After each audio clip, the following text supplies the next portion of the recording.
이상입니다. 즉답형 1번 읽어보겠습니다.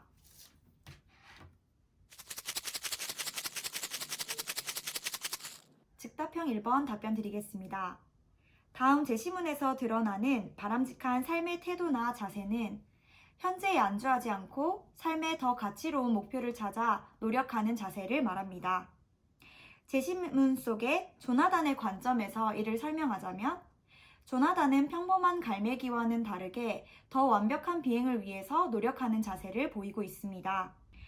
충분히 그냥 갈매기로서 평범하게 비행이라는 것을 먹이를 찾아 헤매는 그 수단으로서만 이용할 수 있는데 조나단의 경우에는 그 비행 자체를 자신의 삶의 목표로 설정을 하고 더 완벽해지기 위해서 부단히 노력하는 모습을 보입니다. 이와 비슷한 제 경험을 말씀드리겠습니다. 저는 학창시절 때부터 항상 작은 목표, 큰 목표, 그 상관없이 언제나 목표를 향해 나아가는 삶을 살려고 노력했습니다. 그래서 저는 학창시절 때부터 나에게 꼭 맞는 꿈은 무엇인지, 내가 잘하는 것은 무엇인지, 내 안에 있는 능력은 무엇인지 발견하기 위해서 작은 목표부터 설정을 했습니다. 예를 들면 하루에 꼭 교직에 관한 책을 2장씩 읽기, 또는 내가 좋아하는 공부를 2시간 하기, 내가 싫어하는 공부는 1시간이라도 하기 등과 같이 작은 목표들을 설정했습니다. 그리고 설정하는 것에 안주하지 않고 저는 그것을 실천하기 위해서 노력했습니다. 조나단처럼 목표를 설정한다고 해서 그것을 언제나 매일매일 성공할 수는 없습니다. 저는 그렇지만 그 성공하지 못하는 실패하는 경험 속에서도 제 목표를 잃지 않고 끝까지 나아가는 모습을 보였습니다. 그래서 앞으로도 교사가 되었을 때 제 상태에서 안주하지 않고 더 나은 교사가 되기 위해서 노력하는 모습을 보이겠습니다. 이상입니다.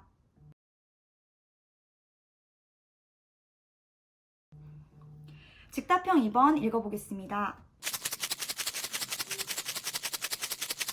즉답형 2번 답변 드리겠습니다. 다음 제시문의 빈칸에 공통적으로 들어갈 단어는 사랑입니다. 제시문에서 조나단이 추구하는 사랑이라는 가치는 자신이 힘들게 얻은 진실이라는 가치를 나만 아는 것이 아니라 나의 아랫사람들 또는 내 주변 사람들에게 알려주는 것을 사랑의 가치로 이야기하고 있습니다. 그럼으로써 본인도 다른 사람에게 알려주는 것에서 행복이라는 가치를 얻는 것을 사랑이라고 정의하고 있습니다.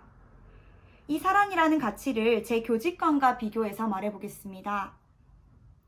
저도 교직 생활을 하면서 제가 알고 있는 지식이나 또는 인성적인 요소들 또는 삶의 지혜와 같은 부분들을 우리 학생들에게 알려주는 것을 제 인생의 목표로 삼겠습니다. 그리고 이것을 알려주는 과정에서 직접적으로 아이들에게 모든 것을 알려주려고 노력하는 것이 아니라 아이들이 이 사랑의 가치를 직접 발견할 수 있도록 뒤에서 가만히 지켜보고 그리고 뒤에서 조용히 격려하는 그런 교사가 되도록 하겠습니다. 사랑이라는 것은 그 아이들에게 직접적으로 내가 모든 것을 쏟아부어야 한다고 생각하지 않습니다.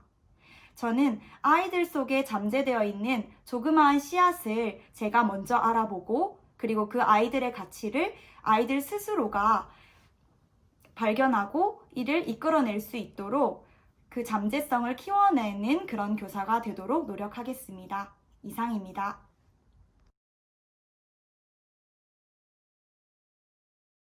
다들 잘 보셨나요? 저희가 실제로 즉답형 문제를 답변하는 것처럼 이렇게 시험장에서 사용하는 파일처럼 만들고 안에 시험지를 구성했습니다.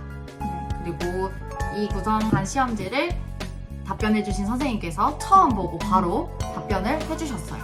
먼저 제가 이거를 펼치고 얘를 읽고 답변을 하는데 실제로 제가 여기가 면접장인 것 같은 기분이 들더라고요. 근데 여러분, 이 감정을 스터디 할 때마다 느끼셔야 된다는 거예요. 맞아요. 이게 긴장감을 내가 실제처럼 느끼는 것도 하나의 면접 연습이라고 생각을 하고 진지한 자세로 임해야 될 것 같습니다.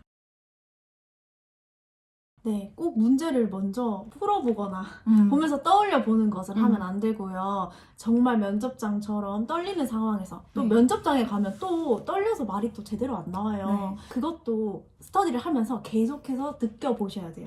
저는 이거를 느낄 수 있는 방법으로 4명에서 만약에 스터디를 하시면 2명 다른 문제를 서로 준비해 와서 그 자리에서 정말 실제로 처음 보는 문제를 답변해 보시는 것도 추천드립니다. 네. 그 기존에 그냥 집에 있는 결제 파일 같은 거를 가지고 이렇게 프린트한 문제를 직접 펴보는 것도 훌륭한 연습 방법이라고 할 수 있어요. 실제 면접장과 최대한 똑같이 하는 게 제일 그 떨림을 연습할 수 있는 방법이라고 생각해요. 네.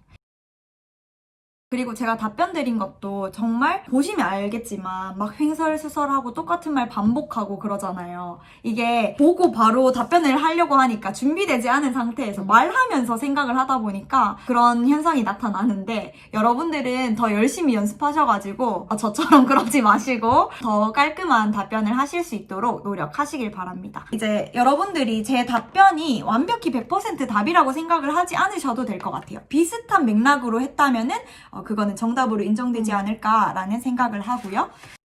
제가 답변 드린 거에서 가져가셔야 될 거는 먼저 문제에서 요구하는 것이 몇 가지인지를 먼저 생각을 하셔야 돼요. 1번에서는 바람직한 삶의 태도나 자세가 뭔지 첫 번째, 두 번째 인물의 관점에서 설명하는 거, 마지막 세 번째가 자신의 경험이에요. 근데 여기에서 놓칠 수 있는 거는 인물의 관점에서 설명하는 거를 놓치실 수가 있다는 거죠. 그래서 먼저 문제를 봤을 때 눈으로라도 끊어 읽어 보시는 게 좋을 것 같고 여러분들 마음속으로 첫 번째, 두 번째, 세 번째 생각하시면서 답변의 가지수를 채워 나가시는 게 중요할 것 같아요. 그러면 아까 선생님께서는 네. 목표를 세워서 하루에 한 장씩 책 읽기 이런 방법들을 말씀하셨는데 선생님께서는 어떤 경험을 연관 지으실 수 있으실 것 같나요? 네, 저라면은 플래너에 체크리스트를 써서 계속해서 그 체크리스트를 달성했다는 것도 말씀할 수 있을 것 같은데요. 내가 삶을 살아갈 때 거창한 목표가 아니더라도 이루고 싶은, 달성하고 싶은 것이 있다면 그것을 달성하기 위한 계획을 세우고 그 계획을 세분화해서 매일매일 그것을 달성하기 위해서 부단히 노력했다는 그 과정을 이야기했을 것 같아요. 말하라고 했을 때 너무 어렵게만 생각하지 마시고 진짜 나의 삶에서 그냥 한번 찾아보셨으면 좋겠어요. 되게 가볍게. 네. 저 같은 경우에는 다양한 교육 관련 경험을 쌓아가는 것이 또 이거에 관련된 경험이라고 생각하는데요. 예를 들어서 교육 봉사를 가든지 우리 모두가 교육 봉사 가야 되잖아요. 대학생 때. 아니면은 멘토링 경험. 먼저 제시문의 빈칸에 공통적으로 들어갈 단어를 말하고 그 다음에 제시문의 인물이 추구하는 가치를 나의 교직관과 비교하여 말하라고 하잖아요. 문제에서 비교하여 말하니까 당연히 조나단의 가치를 먼저 말씀드리고 그 다음에 자신의 경험을 말하면서 비교하는 말하기도 중요할 것 같습니다. 그럼 이제 2번에서 사랑과 관련한 여러분들의 교직관을 저 말고 제 답변 말고 선생님들이 또 생각하신 답변이 있다면 말씀해 주시겠어요? 전에 영상에서 말했듯이 저는 선한 영향력을 가진 교사라고 말을 하던가 아니면 어미새 같은 교사 이렇게 두 가지 중에 하나를 말했을 것 같아요. 네.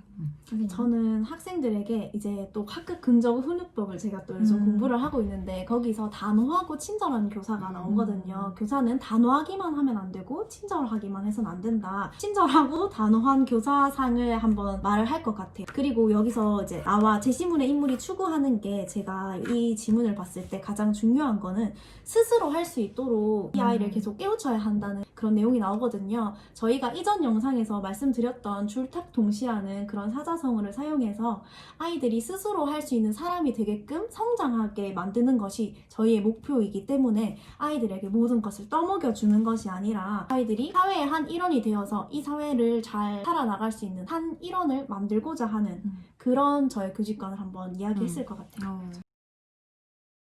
너무너무 지나치게 떨려서 아까 선생님들이 짚어주신 것처럼 문제를 꼼꼼히 읽지 않아서 일어나는 문제가 없었으면 좋겠어요. 두 갈씩 잊지 마세요. 스터디가 다 끝난 뒤에도 이렇게 스터디원들이랑 모여서 이거의 모범 답안은 무엇이었는지 다시 한 번 더 생각해 보시고, 만약에 이런 경험 같은 것들이 잘 떠오르지 않았다면 경험이 될 수 있는 만한 것은 무엇이 있을까 함께 생각해보고 그 모범 답안을 여러 가지 한번 만들어 보시는 것을 추천드려요. 네. 선생님 너무 수고하셨고요. 2년 만에. 네. 너무 힘들었어요. 이렇게 스터디하는 방식을 저희가 그대로 보여드린 거거든요. 이 방식대로 스터디를 하면서 입문 소양을 준비하시면 될 것 같습니다. 네. 두 그러면 번째 책으로 네. 찾아올게요. 나중에 기회에서 만나요. 안녕.